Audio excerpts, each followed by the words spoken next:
A toto je dôvod, prečo nerobíme 100% dobierky. Priatelia, je to veľmi jednoduché. Sú rôzne životné situácie, ktoré náš život nejakým spôsobom ovplyvňujú. Ja tomu úplne rozumiem a nedokážeme niekedy ani my sami ich ovplyvniť. Takže hovorím, opäť veľmi tomu rozumiem. Aj mne sa takéto veci dejú, ale musím sa vysporiadať s nejakými svojimi záležitosťami, ktoré som už sľúbil, respektíve keď si raz niečo objednám, čo je vyrobené na mieru, tam není možnosť toho, že nechcem, alebo som sa rozhodol, alebo ja neviem, aká iná výhovorka. A toto je toho živým príkladom. Pred x rokmi, keď som začal podnikať, tak som tie dobierky robil celkom dosť a veľa sa mi ich vracalo naspäť s tým, že potom som mal plný sklad vecí, sú v tom kopec peňazí a mal som s tým naozaj problém. Pre podnikateľa to je veľmi náročné. Potom som si povedal, že stop a ideme robiť čisto plné platby dopredu. Samozrejme o nejakých zákazníkov sme prišli, lebo je taká doba, kedy sa ľudia boja, ja tomu úplne rozumiem. Takže hovorím, že kľudne nasledujte ďalej, pozrite si referencie a teda.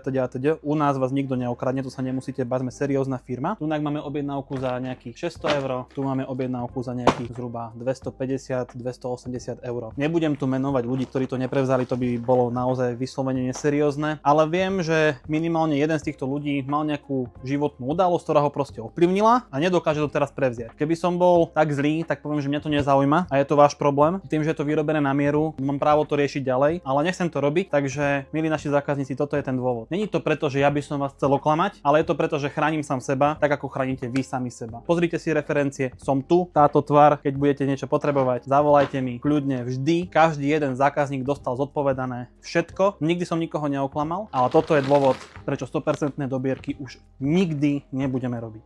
Verím, že to pochopíte. Prajem vám pekný deň a tešíme sa na vašu objednávočku.